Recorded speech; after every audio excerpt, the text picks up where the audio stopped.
There's a major NFL / dynasty issue that is going to be occurring this offseason. Honestly, it'll be probably pretty good for the NFL because there's going to be a ton of drama. There's going to be a ton of things changing, which obviously they like the attention. But from a dynasty perspective, I don't know how we prepare. I don't know what we're supposed to do with our teams. I'm going to go through, outline this issue, and talk about some potential things we can do at the end of the video to maybe set ourselves up to be winners this offseason. But it is a little nerve-wracking. Before we get into anything, make sure you go down there, drop a like on this video, subscribe to the channel. Only if you play Dynasty Fantasy Football. Y'all know we have our redraft channel. This is the Dynasty channel. You're only going to find Dynasty content here. And then if you have any questions, feel free to drop them down there in the comment section. And in that comment section, you can find a link to Underdog Fantasy. You can also find a link in the description. And when you sign up for Underdog Fantasy with promo code FLOCK, they're going to match your first deposit dollar for dollar up to $100. You can check out all these cool player props every single week. And on top of this, you can get into drafts with us on the live stream. We did 700 of this last year, but I think that should be about it. Let's go through. Let's dive into this quarterback issue. This is going to matter specifically if you're playing in a Superflex league a ton, but even if you're playing in a one quarterback format, it's really going to matter for your wide receivers, for your running backs, for your tight ends. And that is, there are no safe quarterbacks. Literally, if you were looking at quarterbacks that have guaranteed NFL jobs next year with their current teams, I count 12 of these guys. 12 out of 32. Let's go through, let's list them off. You have Josh Allen, Tua Tagovailoa, Patrick Mahomes, Justin Herbert, Joe Burrow, Deshaun Watson. I know Watson hasn't performed to the same caliber as these other quarterbacks, but if you look at the team investment, the Browns paid 3 first-round picks to get him. They gave him the most guaranteed money in NFL history. So even if he hasn't performed like these other guys, he has that guaranteed job. Trevor Lawrence, Jalen Hurts, Dak Prescott. If you look at the guaranteed money and the success of the Dallas Cowboys, safe to say Dak's with Dallas next year. Kirk Cousins, I'd say the same thing. I mean, if you look at the success of the Minnesota Vikings, if you look at how people were talking about Kirk Cousins in Minnesota halfway through this season, I think it's safe to say that Cousins is a Viking next year. Kyler Murray, they just gave him the long contract extension. Obviously, Kyler Murray tears up his knees, so all of a sudden you're in a position where we don't really know what the realistic expectations are at the beginning of 2023, but at some point, Kyler Murray will be taking over as a starting quarterback there. And very similar to Deshaun Watson, Russell Wilson hasn't really performed in Denver. It's really funny to include Russell Wilson's name on this list with all these other guys, but if you look at the Denver Broncos, how else are they supposed to solve their quarterback issue? They should have a top 5 pick this year, but they traded that pick to go get Russell Wilson. Then they gave Russell Wilson, not Deshaun Watson level money, but they gave him a lot of it. So they're stuck with Russ, whether they like it or not. But those are the 12 guaranteed starting quarterbacks with their current teams next season. If we look at the risky quarterbacks, the quarterbacks that I think could easily get washed out, the New Orleans Saints guys, Jameis Winston, Andy Dalton, who knows if they have a job? The Atlanta Falcons guys, Marcus Mariota and Desmond Ridder. I know a lot of people are going to say, oh, well, we haven't even seen Desmond Ridder play. Maybe he is some phenomenal option. Maybe he's their guy next year. I would say it's a long shot. If you look at the NFL draft capital, very rarely is a team going to go into a season with a rookie of that caliber as their starting quarterback outside of that quarterback proving himself at some point. So if Desmond Ridder comes out, lights the world on fire, very similar to what you had with Dak Prescott, his rookie season so long ago, Russell Wilson, his rookie season so long ago, you can have a quarterback with no draft capital getting there if he is that good his first season. Sam Darnold, I mean, or any Carolina Panther quarterback. Carson Wentz, Taylor Heineke could be out of Washington. Zach Wilson, Mike White. You don't know what the Jet situation is going to be. Derek Carr. Derek Carr actually has guaranteed money for this upcoming season where you're pretty sure that Derek Carr will be the starting quarterback for the Las Vegas Raiders.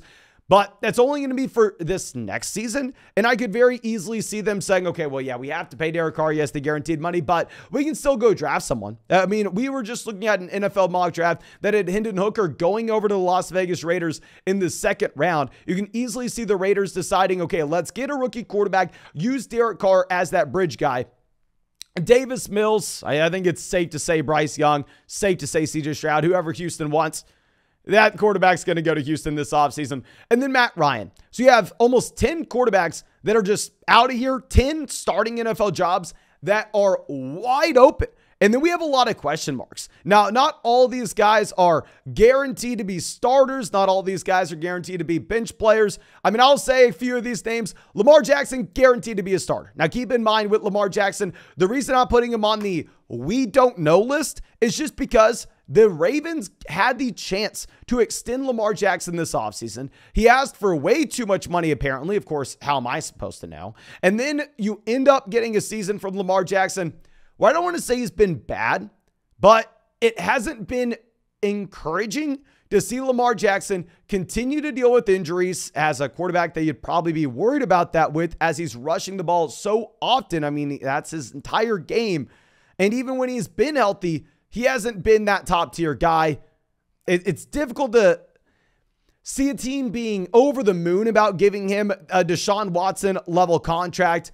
Tom Brady is someone else who we just don't know about. I mean, I think that there's probably a good shot Tom Brady's playing next year, but we don't know if that's going to be in Tampa. Very similar to Lamar Jackson. Maybe another team's going to want him. Maybe you end up getting the 49ers willing to pay Tom Brady and Tom Brady wanting to go to San Fran.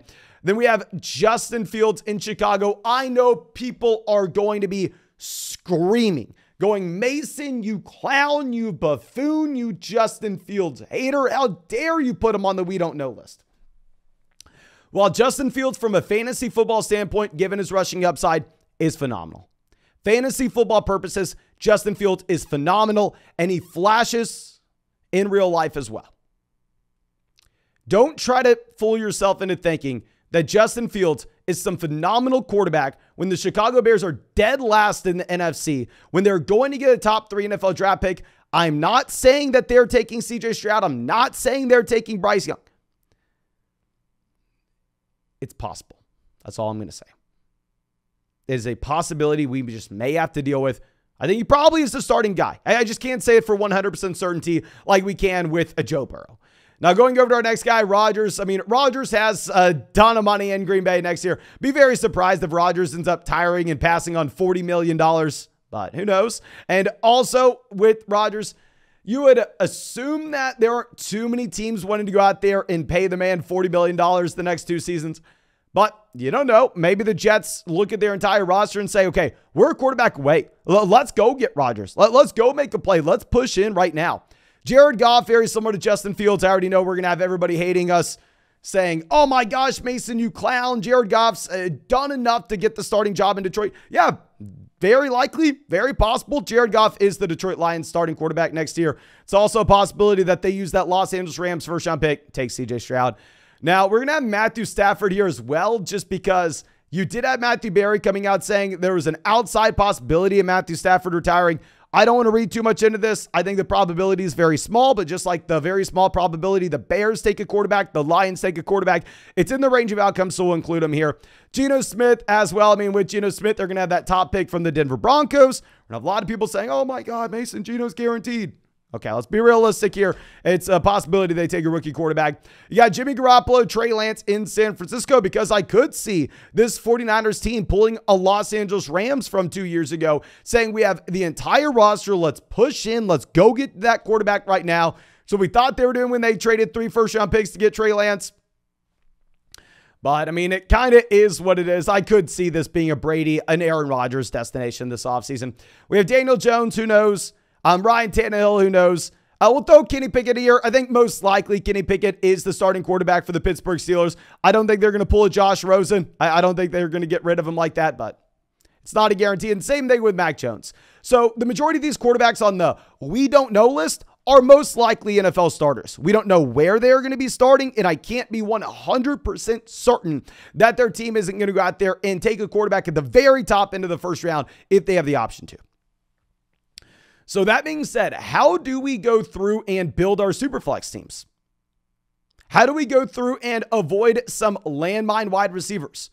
Well, the obvious answer to that Superflex question is don't be afraid to overpay for Josh Allen. Don't be afraid to overpay for Herbert, to overpay for Patrick Mahomes. Be willing to go out there and say, okay, these are cornerstone assets that I'm never going to have to worry about their floor. And we know that they have the ceiling to break fantasy football. They are going to be assets that we can build around as long as we solve that quarterback room by bringing in the combo of Joe Burrow and Justin Herbert for the next 5-6 years. We should have peace of mind. We should be able to focus in on running backs, wide receivers in our rookie drafts. That's one way we can go about it. Another way we can go about it is you can decide, let's use some of this uncertainty. Let's use the uncertainty of someone like Derek Carr, where people have no idea if he is going to be the starting quarterback. And let's go and trade a second-round rookie pick for him. Let's go and add him here. This used to be something I would do back in like 2015, right when I first started playing in Superflex leagues. And it made sense to me at the time. Now, my thought process on that route is a little bit different now, because let's use that example. You go and you trade the 206 for Derek Carr because you are getting a discount because there is some uncertainty there. You don't exactly know where he's going to be. And you think that if he is a starting quarterback, say he's worth the first round pick, blah, blah, blah. That used to be my thought process. I used to think that it was worth our time to be trading assets to get these questionable quarterbacks and making bets that they were going to have starting jobs the following season. The issue with that, specifically at the quarterback position in today's age, the reason why we are drafting an elite level quarterback in every single draft, regardless if it was best ball, redraft, or dynasty this year, is those top guys run laps around the bottom tier. Run laps where it doesn't matter if you hit on Derek Carr. Say you trade the 207, you get Derek Carr in, and Derek Carr is the starting quarterback for the Raiders next year. Do you have a winning dynasty team because of Derek Carr? Is it possible for Derek Carr to turn into a league-winning player even in a Superflex league? No. When we have seen these guys at the very top give you both the elite passing volume and combine that with rushing upside, the ceiling for those questionable quarterbacks at all, severely capped. The ceiling for someone like Tannehill, Derek Carr, Baker Mayfield, Mario, really any of those quarterbacks, if they were to get starting jobs, it doesn't really matter too much. So you're making, in my opinion, almost a meaningless bet at that point where, yeah, I mean, you're betting a small amount, but if you win, you're winning a small amount. So who freaking cares? So what I would rather do is sit on our hands. If you have one of those questionable quarterbacks, you have Derek Carr on your team. I mean, say you have Zach Wilson, Mike White on your roster. You don't know what's going to happen this offseason. You can always go out there, try to sell them for that second round pick. Do the opposite of what I used to do almost a decade ago. Get that second round rookie pick in, because if they do get replaced and their value goes to nothing, well, you got something for them. And even if they have the starting job, like we said, you're never going to be missing out big. But I think a lot of people understand that in Dynasty at this point. So in reality, I think you're just going to have to sit on your hands. And the best thing for you is going to be to continue to accumulate future assets that can't go down in value, aka rookie picks, as well as build around a few elite cornerstone quarterbacks, which has been the optimal for about 5 seasons now. Now, what we can look at with wide receivers as well is we can be willing to pay a slight premium for wide receivers where we know that they are going to be in great situations. Where if you're looking for a wide receiver, say attached to Joe Burrow, we know T. Higgins and Burrow, they're going to be together in 2023. You don't have to think about that for a second. Maybe you go out there, maybe you're willing to pay an extra 10% for T. Higgins just based off the security that you were going to be getting with that situation. Whereas if you go over and you look at a wide receiver that you really like DK Metcalf, and there's some uncertainty there with the Seattle Seahawks where you don't know if it's going to be Geno Smith. You don't know if it's going to be CJ Stroud. You don't really know where they're going to be at quarterback. Based on that uncertainty, maybe we should just be avoiding those players. So I think with wide receivers, you can use it as a tie break. Go with T. Higgins. Don't go with DK Metcalf. And on top of this, with the wide receiver position, we can possibly use it to identify buy low players, because we went through and we created that list of about 20 starting jobs that are up in the air. Why don't we go through and look at those starting jobs that had the worst quarterback play imaginable this season? And we say, you know what? it can only get better. It can't get worse from here. Why don't we go through and look at Chris Olave with the New Orleans Saints? We really don't know what the Saints are going to have at quarterback next year, but can it be much worse than what we just had with Andy Dalton? Why don't we go and look at, DJ Moore in Carolina? Yeah, there's a lot of uncertainty with what he's going to have at quarterback, but can it be worse than what we just saw with Sam Darnold, Baker Mayfield? So maybe you use this as a buy low moment for certain players in those uncertain situations that were already bottom of the barrel with their quarterback play. So they are going to come with significant discounts.